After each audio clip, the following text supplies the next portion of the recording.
بسم اللہ الرحمن الرحیم۔ السلام علیکم ورحمۃ اللہ وبرکاتہ۔ سامعین و ناظرین، ایک مسلمان کے ذہن میں یہ خیال آتا ہے کہ اللہ تعالیٰ نے نماز کو فرض قرار دیا ہے، لیکن کیا دنیا میں کوئی ایسا مسلمان بھی ہے جو بغیر نماز پڑھے اس دنیا سے چلا گیا ہو اور اس کی بخشش ہو گئی ہو اور وہ جنت میں چلا گیا ہو؟ کیا ایسا کوئی شخص ہے؟ تو اسی سوال کے جواب میں ایک واقعہ آج بیان کیا جائے گا۔ اس سے پہلے آپ سے یہ ضرور گزارش کی جائے گی کہ اگر آپ ہمارے چینل پر نئے ہیں تو چینل کو سبسکرائب کر دیں، بیل آئیکن کو پریس کر دیں تاکہ ہر نئی آنے والی ویڈیو آپ تک پہنچ سکے۔ حضور علیہ الصلوۃ والسلام کے ایک صحابی حضرت اسیرم رضی اللہ تعالی عنہ ان کے بارے میں آج بیان کیا جائے گا۔ حضرت اسیرم رضی اللہ تعالی عنہ ابتداً اسلام سے انتہائی متنفر تھے۔ ان کے قبیلے کے تمام زن و مرد حضرت سعید بن معاذ کے اشارہ سے مسلمان ہو گئے تھے، لیکن یہ اپنے اسی قدیم مذہب پر قائم تھے۔ لیکن غزوہ احد میں جب حضرت صلی اللہ علیہ وآلہ وسلم نے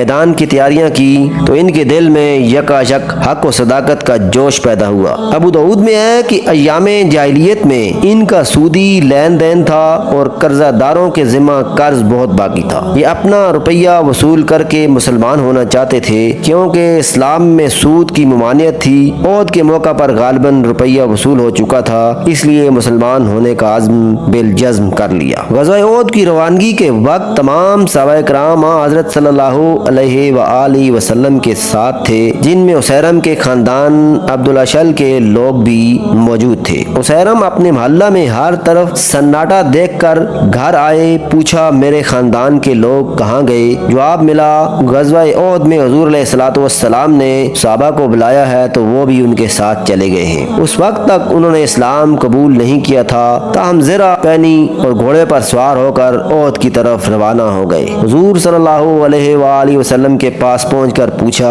یا رسول اللہ صلی اللہ علیہ وسلم، کیا میں لڑائی لڑنے جاؤں یا مسلمان ہوں؟ تو حضور علیہ الصلوۃ والسلام نے فرمایا، دونوں کام کرو، پہلے مسلمان ہو پھر لڑائی میں شرکت کرو۔ عرض کیا، یا رسول اللہ صلی اللہ علیہ وآلہ وسلم، میں نے ایک رکعت نماز بھی نہیں پڑھی، ایسی صورت میں اگر مارا گیا تو کیا میرے لیے بہتر ہوگا؟ حضور علیہ الصلوۃ والسلام نے فرمایا، ہاں۔ چنانچہ کلمہ پڑھ کر وہ مسلمان ہو گئے۔ حضرت اسیرم رضی اللہ تعالی عنہ تلوار لے کر میدان کی طرف روانہ ہوئے۔ مسلمانوں کو ان کا بالکل علم نہ تھا۔ ان کو دیکھ کر کہا، تم یہاں سے واپس جاؤ۔ جواب دیا کہ میں بھی مسلمان ہوں۔ لڑائی شروع ہوئی تو نہایت بہادری سے مقابلہ کیا۔ لڑائی میں بہت زخم کھائے، زخم اتنے کاری تھے کہ اٹھنے کی بھی تاب نہ تھی۔ قبیلہ عبدالاشل کے لوگ شہداء کی تلاش میں نکلے تو دیکھا کہ اسیرم بھی مردوں میں پڑے ہیں۔ ابھی تک کچھ سانس آ رہی تھی۔ پوچھا، تم کیسے آ گئے ہو؟ شاید قومی حمیت یہاں کھینچ لائی۔ بولے، نہیں، میں مسلمان ہو کر خدا اور رسول کی طرف سے شریک ہوا ہوں۔ میدان سے اٹھا کر